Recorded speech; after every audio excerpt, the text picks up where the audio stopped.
100 ton அளவுக்கு தங்கம் புதையலா கிடைச்சா, அந்த நாடு எந்த அளவுக்கு செழிப்பா இருக்கும்? அப்படி ஒரு விஷயம் தான் சீனாவுல நடந்திருக்கு. 100 டன். அது 100 டன் அளவுக்கு இருக்கா? இல்ல உண்மையாகவே அங்க என்ன நடந்திருக்கு? அது எக்ஸாக்ட் நம்பர் என்ன? அப்படிங்கிற விஷயம் எல்லாம் நம்ம டீட்டெயில்டா பார்க்க போறோம். வீடியோ ஸ்கிப் பண்ணாம ஃபுல்லா பாருங்க. Welcome to the channel. நான் உங்க விஷால் சரவணன். வாங்க வீடியோக்குள்ள போகலாம். டெய்லி அப்டேட்ஸ், டெய்லி வீடியோஸ்க்கு மறக்காம நம்ம சேனலை சப்ஸ்கிரைப் பண்ணி பெல் ஐக்கானை கிளிக் பண்ணிக்கோங்க. தங்கம் இப்ப நம்மளுடைய இந்த பொருளாதாரத்துல தங்கம் அப்படிங்கிறது மிகப்பெரிய ஒரு இன்வெஸ்ட்மெண்ட்டா இருக்கு. ஏன்னா, இந்த பொருளாதார மந்த நிலை, பரஸ்பர வரி விதிப்பு, வர்த்தக போர் இதெல்லாம் ஏற்படக்கூடிய சூழல் இருக்கிற காலகட்டத்துல, நம்ம ஊர்லயே முக்கியமா இந்தியாவுல தங்கத்தோடைய விலை நம்ப கிராஜுவலா ஏறிக்கிட்டே போறத பார்க்க முடியுது. அதனாலேயே மக்கள் எல்லாம் என்ன பண்றாங்க? தங்கத்து மேல இன்வெஸ்ட் பண்ணா ரொம்ப சேஃப்டியா இருக்கும். ஃபியூச்சருக்கு நல்லது. எதிர்காலத்த கருத்தில் கொண்டு தங்கத்து மேல இன்வெஸ்ட் பண்ணலாம் அப்படிங்கிற ஐடியாவுக்கு எல்லாருமே கூட்டம் கூட்டமா போய் தங்கத்துல இன்வெஸ்ட் பண்றாங்க. ஆனா இன்னைக்கு நடக்கல இது. எனக்கு தெரிஞ்சு பல ஆண்டுகளாக தங்கம் மேல இருக்கிற மோகம் குறையாம இருக்காங்க மக்கள். எல்லா ஊர்லயுமே இது மோஸ்ட்லி. அப்படி இருக்கும் பொழுது ஒரு ஊர்ல ஒரு சுரங்கத்துல நான் ஏற்கனவே சொல்லியிருந்தேன் 100 டன் கிடையாது அது. 1000 டன் தங்கம் புதையல் கிடைச்சிருக்கு சீனாவுல. இதனால உலக நாடுகள் எல்லாமே இங்க வாய் பொளந்து பார்த்துக்கிட்டு இருக்காங்க. 1000 டன் தங்கம் யோசிச்சு பாருங்க. இப்ப இருக்கிற பொருளாதார நெருக்கடியில ஒரு ஒரு நாட்டுக்கு 1000 டன் தங்கம் கிடைச்சதுன்னா, அந்த நாடு எந்த அளவுக்கு வளர்ச்சி ஏற்படுத்த முடியும் அப்படின்னு. ஏற்கனவே அதிகமா தங்கம் உற்பத்தி பண்ற நாடுகள்ல, தங்கத்துடைய வியாபாரத்துல நாடுகள்ல முதலிடத்துல இருக்கக்கூடிய நாடுகள்ல சீனாவும் ஒரு நாடு. அப்படி இருக்கும் பொழுது இந்த தங்கம், இந்த தங்க கட்டிகள் இது எல்லாமே அவங்களுக்கு இன்னும் ஒரு உற்சாகத்த குடுக்க போகுது. இன்னும் அவங்க பொருளாதாரத்துல மேல் நோக்கி இருக்க போறாங்க அப்படின்னு சொல்றாங்க. இந்த தங்க சுரங்கம் வந்து பார்த்தீங்கன்னா, ஹுனான் அப்படிங்கிற ஒரு இடத்துல அமைஞ்சிருக்கு. இங்க வந்து 1000 டன் தங்கம். இதுக்கு முன்னாடி 930 டன் தங்கம் வந்து பார்த்தீங்கன்னா, தென்னாப்பிரிக்காவுல உள்ள ஒரு சுரங்கத்துல கண்டுபிடிச்சிருந்திருக்காங்க. 930 டன். அதுக்கு தான் மிகப்பெரிய அளவு தங்கம் கண்டுபிடிச்சது அப்படின்னு இதுவரைக்கும் ஒரு ரெக்கார்ட் இருந்துச்சு. ஆனா அந்த ரெக்கார்ட பிரேக் பண்ணியிருக்காங்க சீனா. உண்மையாகவே 1000 டன்னா அப்படின்னு உலக நாடுகள் கேள்வி எழுப்புறாங்க. உலக நாடுகள்னா யாரு? அமெரிக்கா போன்ற நாடுகள். ஏன்னா டொனால்ட் ட்ரம்ப் அவர்கள் பதவி ஏற்றதிலிருந்தே நிறைய சர்ச்சையான விஷயங்கள் அவர் வந்து பார்த்தீங்கன்னா, இத தான் பண்ணணும், இப்படி தான் பண்ணணும் அப்படின்னு நான் ஒரு சுப்பீரியர் அப்படிங்கிற மாரி விஷயங்கள் எல்லாமே அவர் பண்ணுவார். ஏன்னா டாலர் டிபெண்ட் பண்ணி தான் இப்போ உலக நாடுகள்ல வர்த்தகம் எல்லாமே நடந்துகிட்டு இருக்கு. இப்போ இந்தியாவ தாண்டி நம்ம வெளிய வந்து வர்த்தகம் பண்ணணும் அப்படின்னா, டாலர் தான் இருக்கிற மிகப்பெரிய ஆப்ஷன்ஸ். இப்போ வந்து பிரிக் பே அப்படின்னு ஒண்ணு கொண்டு வந்திருக்காங்க. பட் அப்படி இருந்தாலுமே இந்த டாலர் அப்படிங்கிறது எல்லாத்துக்குமே வந்து அவங்களுடைய கரன்சி எந்தெந்த நாட்டு இருக்கோ, அந்தந்த நாட்டுக்கு ஆல்டர்னேட்டிவ் கரன்சியா இருக்கிறது வந்து டாலர் தான். ஸோ அப்படி இந்த டாலருடைய வீழ்ச்சி, டாலருடைய மதிப்பு, பரஸ்பர வரி விதிப்பு இது எல்லாமே சேர்த்து தான் வர்த்தக போர் அப்படின்னு டொனால்ட் ட்ரம்ப் அவருடைய இஷ்டத்துக்கு பெர்சன்டேஜ வந்து பார்த்தீங்கன்னா, ஒவ்வொரு நாடுக்கும் பண்ணுவார். இதே மாரி தான் சீனாவுக்கு பண்ணாரு. பட் சீனா திருப்பி பண்ணாங்க. அப்புறம் அது வந்து பார்த்தீங்கன்னா, ஒரு பெரிய ஒரு விஷயமா மாறுச்சு. இப்ப இந்தியா மேல என்ன பண்ண போறாங்க? இந்தியாவுடைய வர்த்தக சந்தைய நாங்க புடிச்சுட்டோம். அப்படின்னு வந்து டொனால்ட் ட்ரம்ப் அறிவிச்சிருக்காரு. டொனால்ட் ட்ரம்புக்கு நம்மளுடைய பதில் என்னவா இருந்திருக்குன்னா, இதுவரைக்கும் மௌனமா தான் இருந்திருக்கு மோஸ்ட்லி. அஃபிஷியலா வந்து டொனால்ட் ட்ரம்புக்கு நம்ம இன்னும் இந்த பரஸ்பர வரி விதிப்புலாம் இருக்கட்டும். அது மட்டும் இல்லாம இந்தியா, பாகிஸ்தான் நமக்கு நடந்த அந்த வார்ல நடந்த அந்த அட்டென்ஷன்ல வந்து பார்த்தீங்கன்னா, டொனால்ட் ட்ரம்புடைய தலையீடா இருக்கட்டும். இது எல்லாமே இருந்தாலுமே, பட் நம்ம சைடுல இந்த அஃபிஷியலா கிளாரிஃபிகேஷன் இல்ல அப்படிங்கிறது ஒரு விதமான உண்மையாகவே இருந்தாலும், இந்த வர்த்தகம் தங்கத்தை பேஸ் பண்ணி வர்த்தகம் வந்து பார்த்தீங்கன்னா, நாளுக்கு நாள் அதிகரிச்சுட்டே போகுது. அது எப்படி கண்டுபிடிச்சாங்க அப்படின்னா, டிஜிட்டல் மாடல் டெக்னாலஜி வச்சு தான் வந்து பார்த்தீங்கன்னா, சைனா வந்து அத கண்டுபிடிச்சிருக்காங்க. இதனுடைய மதிப்பு வந்து பார்த்தீங்கன்னா, $83 பில்லியன் இருக்கும் அப்படிங்கிறாங்க. ஸோ $83 பில்லியன் இருக்கும் அப்படிங்கிறாங்க. இது வந்து பார்த்தீங்கன்னா, அங்க ஆல்ரெடி சைனாவுல கனிம வளங்கள் அப்படிங்கிறது அதிகமாகவே இருக்கக்கூடிய விஷயங்கள். ஆனா கனிம வளங்கள் நிறைந்த நாடுகள்ல சைனாவும் ஒண்ணு. ஏன்னா அதிகமான கனிம வளங்கள் நம்ம நாட்டிலயுமே இருக்கு. சைனாவுலயும் இருக்கு. அங்க ஆனா ஒரு டன் தாதுல வந்து பார்த்தீங்கன்னா, 138 கிராம் தங்கம் கிடைக்குது அப்படிங்கிறாங்க. அந்த கனிம வளங்கள்ல. ஸோ அப்படிலாம் இருக்கும்போது இந்த தங்க சுரங்கம் ஆல்ரெடி பார்த்தீங்கன்னா, ஒரு தங்க சுரங்கம் வந்து அங்க இருந்திருக்கு. வாங்க் தங்க சுரங்கம் அத அழைப்பாங்க. அந்த தங்க சுரங்கத்துக்கு அருகாமையில இந்த தங்க சுரங்கமும் இருந்திருக்கு. ஸோ அப்ப தங்கத்தோடைய சுரங்கங்கள வந்து கண்டுபிடிக்கிறத டெக்னாலஜிஸ் யூஸ் பண்ணி கண்டுபிடிச்சிருக்காங்க. ஸோ டெக்னாலஜியோட இம்ப்ரூவ்மென்ட் பாருங்க எந்த அளவுக்கு அங்க இருக்குன்னு. ஏன்னா, நீங்க வந்து நம்ம ஊர்ல இருக்கிற டெக்னாலஜிஸ் எல்லாமே வந்து இந்த டெக்னாலஜி எல்லாமே சைனா ஒரு 10 வருஷத்துக்கு முன்னாடியே யூஸ் பண்ணியிருந்திருப்பாங்க. என்ன சொல்கிறீங்க? டெக்னாலஜியில் நம்ம எப்பவுமே பின்தங்கி தான் இருக்கோம். அஃப்கோர்ஸ் 5G வந்துருச்சு, நிறைய டெக்னாலஜிஸ் வந்துருச்சு. அப்படி வந்தாலுமே நம்மளுடைய கண்ட்ரி, நம்மளுடைய நாட்டில் வந்து மற்ற நாடு எல்லாமே அடித்து பழசாக போய் யூஸ் பண்ண விஷயத்தை தான் நம்ம கொண்டு வந்து நம்ம இங்கே ஆரம்பிப்போம்.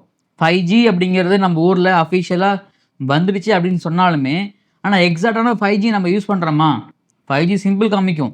ஆனால் நீங்கள் 4Gக்கும் 5Gக்கும் பார்த்தீங்கன்னா டிஃப்ரென்ஸே இருக்காது. அந்த ஈக்குவலாக தான் இருக்கும் இந்த ஸ்பீடு எல்லாமே. ஆனால் சைனாவில் அந்த மாதிரி விஷயங்கள்லாம் பார்த்தீங்கன்னா அவங்க 10G லெவலுக்கு போயிட்டாங்க. அங்கெல்லாம் வந்து பார்த்தீங்கன்னா டெக்னாலஜி டாப் லெவலில் இருக்கும். நம்மளாம் வந்து சப்போஸ் நம்ம இங்கே இந்தியாவில் இருந்துட்டு சைனாவில் போய் நம்ம வந்து பார்த்தோம்னா அங்கே இருக்கிற டெக்னாலஜிஸ் எல்லாமே நம்மளை விட 10x அட்வான்ஸ்டாக இருக்கும் எல்லாருமே. ஏன்னா அந்த அளவுக்கு அவங்களுடைய டெக்னாலஜி வந்து இம்ப்ரூவ்மெண்ட் பண்ணிகிட்டே போகிறாங்க. அப்போது தங்கத்தை கண்டுபிடிக்கிறது ஸ்மார்ட் டெக்னாலஜி வந்து அவங்க பயன்படுத்திருக்காங்க. டிஜிட்டல் மாடல் டெக்னாலஜியை பயன்படுத்தியிருக்காங்க. நம்ம ஊரில் அதுக்கு வர்றதுக்கு இன்னும் எத்தனை வருடங்கள் ஆகுமே நமக்கு தெரியாது. தங்கத்தை மார்க்கெட்டிங் பண்ணுறதுல அவங்க வந்து முன்னோடியாக இருக்காங்க. சைனா எப்போவுமே எல்லாத்துலேயும் முன்னோடிகளாக இருப்பாங்க. ஆனால் அவங்க வந்து டெக்னாலஜி மட்டும் கிடையாது, இந்த மெடிக்கல்லையும் அவங்க வந்து கொஞ்சம் ஒரு மாதிரி அப்பர் ஹேண்டாகவே இருப்பாங்க.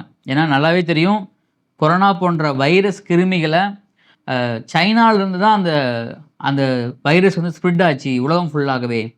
சைனாவில் தான் கண்டுபிடிச்சாங்க அப்படின்னு இன்னொரு தரப்பை பேசிகிட்டு இருந்தாலுமே, பட் அங்கேருந்து தான் அது வந்து உலக நாடுகளுக்கு பரவுச்சு. உலக நாடுகள் எல்லாமே மிகப்பெரிய ஸ்தம்பிச்சு போனது மிகப்பெரிய காரணம் சைனாவில் கண்டறியப்பட்ட, சைனாவில் உருவாகின கொரோனா வைரஸ் அப்படின்னு நமக்கு எல்லாம் தெரியும். அதனால் வந்து உலக நாடுகள் எவ்வளோ பாதிப்படைஞ்சாங்க, பொருளாதார ரீதியாகவும் சரி, மெடிக்கல் ரீதியாகவும் சரி, அந்த மாதிரி விஷயங்கள்லாம் இருக்கும் பொழுது, ஸோ சைனா இப்போது அடுத்தடுத்து பண்ணக்கூடிய விஷயங்கள் டொனால்ட் ட்ரம்ப் அவர்கள் உற்று நோக்கக்கூடிய விஷயமா இருக்குது.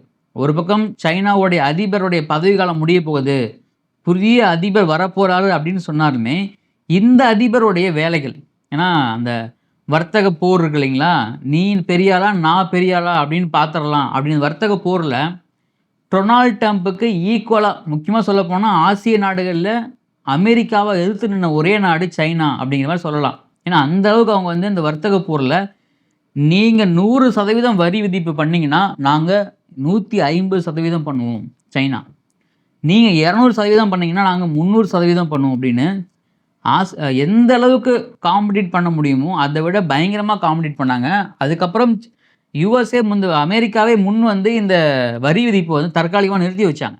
ஏன்னா அமெரிக்கா வந்து நாங்கள் தான் எல்லா இடத்துலையுமே ராஜா, நாங்கள் சொல்கிறது தான் இங்கே கேட்கணும் அப்படின்னு எல்லா உலக நாடுகளையுமே ரூல் பண்ண நினைக்கிறாங்க. ஆனால் சைனா, ரஷ்யா போன்ற நாடுகள் அவங்களுடைய அந்த இது பழிக்க மாட்டாங்க.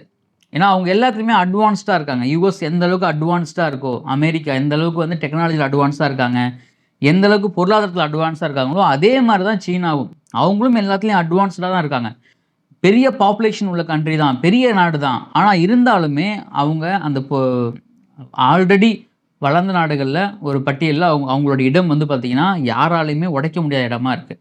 ஸோ இந்த 1000 டன் தங்கம், இந்த தங்கம் அவங்களுடைய பொருளாதாரத்தில் எந்த அளவுக்கு தாக்கத்தை ஏற்படுத்த போடுது, அவங்களுடைய இந்த இம்ப்ரூவ்மெண்ட்டில், அவங்களுடைய அந்த வர்த்தகத்தில் எக்ஸ்போர்ட் இம்போர்ட், அதாவது ஏற்றுமதி இறக்குமதி உலக நாடுகளுக்கு இருக்கக்கூடிய விஷயங்கள் எந்த அளவுக்கு பண்ண போகிறாங்க. ஏன்னா ஆல்ரெடி நான் ஏற்கனவே சொல்லியிருந்தேன், மக்கள் தங்கத்தை மேலே இன்வெஸ்ட் பண்ண ஆரம்பிச்சிட்டாங்க அப்படின்னு. மக்கள் மட்டும் கிடையாது, உலக நாடுகள், நாட்டு தலைவர்கள் எல்லாருமே தங்கத்து மேலே இன்வெஸ்ட் பண்ண ஆரம்பிக்கிறாங்க. ஏன்னா முக்கியமான காரணம், இந்த வர்த்தக போர் வந்துட்டால் என்ன பண்ணுறது, பொருளாதார மந்தநிலை வந்துட்டால் என்ன பண்ணுறது. அதனால் தங்கத்தை நிறைய வாங்கி குமிக்கிறாங்க நாடுகளில். நாட் ஒன்லி பீப்புள்ஸ், மக்கள் மட்டும் இல்லாமல் அரசாங்கங்களே வந்து பார்த்திங்கன்னா நிறைய தங்கங்களை கொள்முதல் பண்ண ஆரம்பிச்சிட்டாங்க. அதை வந்து இருப்பு வைக்க ஆரம்பிச்சிட்டாங்க. ஏன்னா கண்டிப்பாக எதிர்காலத்தில் தங்கத்தோடைய தேவை அதிகரிக்கும், தங்கத்து தான் சிறந்த முதலீடாக இருக்கும். அதனால் நம்ம இப்போ இந்த டாலரில் வந்து வர்த்தகம் பண்ணுறோம் இல்லைங்களா, ஸோ அதுக்கு ஆல்டர்னேட்டாக தங்கம். ஏன்னா டாலர் எப்படி எல்லாத்துக்கும் ஒரே காமனான விஷயமா இருக்கிற நாடுகளில் தங்கம் அதே மாதிரி நீங்கள் எந்த ஊரில் போனாலும் நம்ம தங்கம் தான் அது. ஸோ அது மதிப்பு என்றைக்குமே அதே மாதிரி தான் இருக்கும். அதனால் உலக நாட்டிலுடைய தலைவர்கள் எல்லாமே, எல்லா நாட்டு தலைவர்களுமே தங்கத்தில் இன்வெஸ்ட் பண்ணுறதுக்கு ஆரம்பிச்சிட்டாங்க. நிறைய தங்கங்களை வாங்கி குவிக்கிறாங்க. அப்படி இருக்கும்போது இந்த 1000 டன் அப்படிங்கிறது இந்த 2025க்கு அப்புறம் சீனாவோடைய ஹேண்டை இன்னும் அப்பர் ஹேண்டாக ஆக்கும். அவங்களுடைய பொருளாதாரத்தோடைய அடுத்த ஸ்டெப்பை பயப்படாமல் வைப்பாங்க அப்படின்னு பொருளாதார நிபுணர்கள் கணிச்சு சொல்கிறாங்க.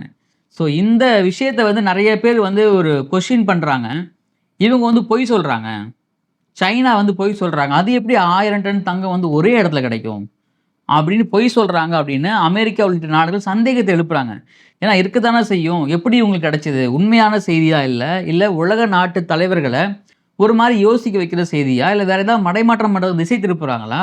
அப்படிங்கிற மாரி விஷயங்கள்லாம் நடந்துட்டு இருக்கு. ஏன்னா போர் வந்து பார்த்தீங்கன்னா, ஆல்ரெடி நெறைய போர் நடந்துட்டு இருக்கு. இஸ்ரேல், ஈரான் போர்களாக இருந்தாலும் சரி, காசா மேல இஸ்ரேல் பண்ற அட்டாக்கா இருந்தாலும் சரி, உக்ரைன் ரஷ்யா வார்கள். ஸோ இந்த மாரி வார் நடந்துட்டு இருக்கும் பொழுது, ஸோ ஒரு பக்கம் இந்த போர் பதற்றம், இன்னொரு பக்கம் வர்த்தக போர் பதற்றம், பொருளாதார மந்தநிலை. ஸோ இதெல்லாம் கணக்கில் கொண்டு சைனா எப்போதுமே ஒரு அப்பர் ஹேண்டா இருக்கும்னு நெனச்சு, இந்த 1000 டன் கிடைச்சிருக்கு. இத அஃபிஷியலா அவங்க கன்ஃபார்ம் பண்ணதுக்கு காரணமே, அவங்க வந்து இந்த உலக நாடுகள் மத்தியில ஒரு கவனத்த திருப்பணும் அப்படிங்கிறதுக்காக இருக்கலாம். ஒரு ஒரு ஒரு ஸ்டண்ட் பண்றாங்க அவங்க அப்படிங்கிற மாரி சொல்றாங்க. ஆனா, அது எந்தவித ஆதாரமும் இல்லாம சொல்றாங்க. பட் எந்தவித ஆதாரமும் இல்லாம சொல்றது தான் இங்க வந்து மிகப்பெரிய பேசு பொருளா ஆகுது. அப்படி உண்மையாகவே இல்லையா?